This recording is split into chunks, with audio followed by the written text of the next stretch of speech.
நான் தான் உங்களோட ரோஹன். இன்னைக்கு வந்துட்டு நம்ம ஒரு எக்ஸ்பெரிமெண்ட் பண்ண போகிறோம். வினிகர் அப்புறமா பேக்கிங் சோடாலாம் வச்சு. ஸோ அந்த எக்ஸ்பெரிமெண்ட்டை பார்க்கலாம் வாங்க. கைஸ் இப்போ காலியாக்குது கிளாஸு. இப்போ வந்துட்டு நம்ம மேட்ச் ஸ்டிக்கை பற்ற வச்சு காமிக்கிறோம் உங்களுக்கு. பாருங்க இப்போ இது ஒரு நெருப்பு வைக்கிறேன். ஐ மீன் மேட்ச் ஸ்டிக்கில் நெருப்பு இருக்கு, எதுவுமே ஆகல. ஸோ கைஸ் இப்போ வந்துட்டு நான் வந்துட்டு கார்பன் டை ஆக்சைடை கிரியேட் பண்ணிட்டு மேட்ச் ஸ்டிக்கை அமுக்கி போகிறேன். ஸோ அதை பார்க்கலாம்.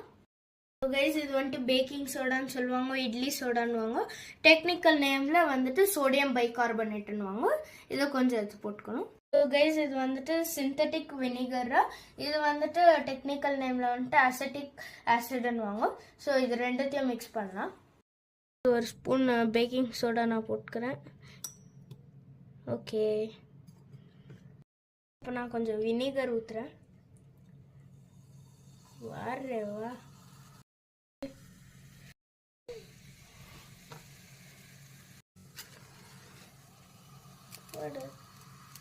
இப்போ பாருங்க அப்படியே அமைஞ்சிச்சு.